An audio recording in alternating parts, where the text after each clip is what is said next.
Hi and welcome to Steve's Kitchen. It's Sunday and we're continuing the series of No Bake Cheesecake, so you must be back for more. This one today is delicious. It's a tiramisu cheesecake, really popular. Got to be up there in the top 5 of my cheesecakes for sure. Now a good cheesecake starts with a delicious base. I'm going to be using Digestive Biscuits. You can use graham crackers or any oatmeal cookies. Add a little bit of cinnamon in there if you like as well, just for some extra flavour. We've got 7 ounces, about 200 grams. Now I'm using the bottom of a sturdy glass here to break up the cookies. And it really doesn't take long before we have something that is like a fine sand. Now I'm happy with that. If we've got 200 grams, 7 ounces of cookies, we're going to use half that of butter. So that's 100 grams, 3.5 ounces of melted butter. And then we're just going to mix this through and you're going to have something a little bit like wet sand. We're going to be using an 8-inch tin. I've got a piece of baking paper the size of the tin, and all I'm going to do is fold this up until I've got a point. And this is just a simple way of making a circle. Hold that piece of paper so it's roughly in the center of the tin and then just cut it around like that. Then we'll just unwrap this and you'll have a nice little circle to put in the bottom of your pan, stop your cheesecake from sticking. A little bit of butter on the bottom of the pan just to hold that paper in place. Then we just put that wet sand cookie mix into the base. And again, using my glass or whatever you decided to use, we're just going to pack this down nice and firm. I'll just set this in the fridge while we make our beautiful tiramisu topping. Now, because we're making tiramisu and not runaround sue, I want to get those Italian flavors in. So we got a nice mascarpone here, 250 grams, that's about 9 ounces. We just want to pop that into a mixing bowl, beautiful and thick.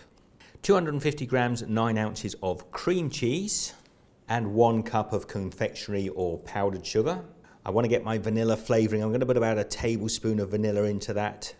Now you've probably got a lovely big wooden spoon. I've got this little dessert spoon. I'm just going to cream this together until it's lovely and smooth. Now when you've got that as smooth as you can, I'm just going to add some whipped cream into there. Now this is about 3/4 of a cup of cream that's been whipped up.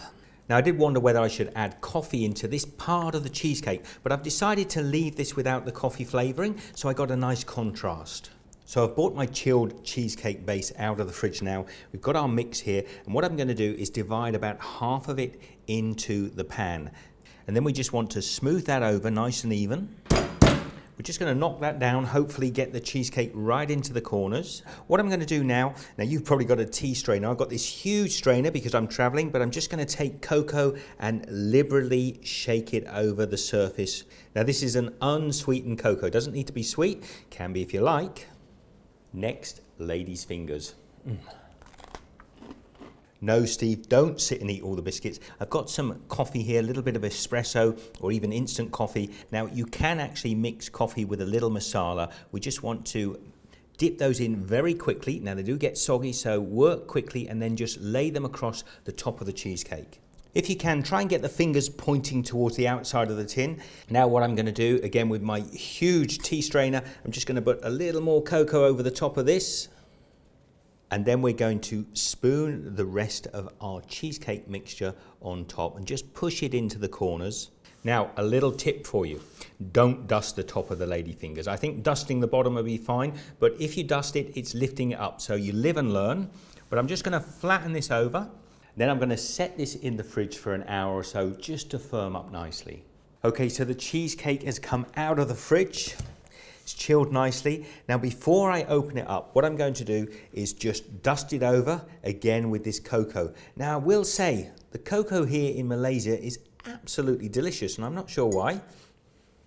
So we're just going to dust that over, liberally by the way, don't do it too thin.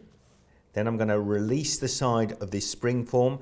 Just going to take a knife, as usual. I just like to sort of release the cheesecake from the inside of the tin a little bit.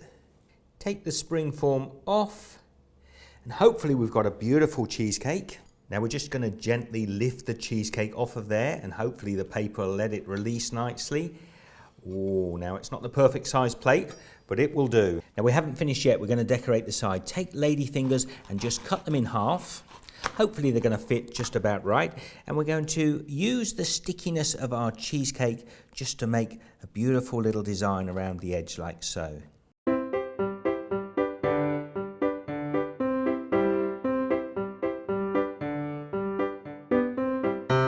Okay, let's let's get a slice and try it. Now it's always going to be tricky cutting a beautiful cake like this. I'm going to probably do 2 fingers for each slice. So we just go down and cut hopefully all the way down through the cheesecake base. Should we go 2? I think 2 looks about right, doesn't it? I can hear some of you saying, go 3. Just give my blade a little clean and then I'm going to slide that under there. And hopefully she's going to come up fairly perfect. Let's have a little look there. Oh yes, a beautiful slice of tiramisu cheesecake. How gorgeous is that? Now some photographs for Instagram and Facebook. In case any of you are following me there, you will be first to know that this is happening. Now, how lucky are Michelle and I? We're not actually going to eat all this cheesecake here. We're going to meet some people. You might see it in the vlog, so take a look during the week when we vlog from our travels around the world. We may be meeting some people. I'll probably take this cheesecake along. Let's give this a try. Come in there. I want to get right through the cheesecake. I want those lovely coffee-soaked lady fingers. Oh, that's a big piece. Here goes. That is so good. Talk about encapsulating tiramisu in a cheesecake. I love this one. Big thumbs up. Share the love. Give a thumbs up down below if you've enjoyed it. And I will see you very shortly. Don't forget, more cheesecake coming next Sunday. Be good. This is truly a delicious, delicious cheesecake, so I can see why it's super popular. I'll leave a link up to some more videos. Don't forget, there are hundreds of recipes on Steve's Kitchen. Get around, have an explore, subscribe to the channel. I always love to hear your comments down below. Be good, see you shortly.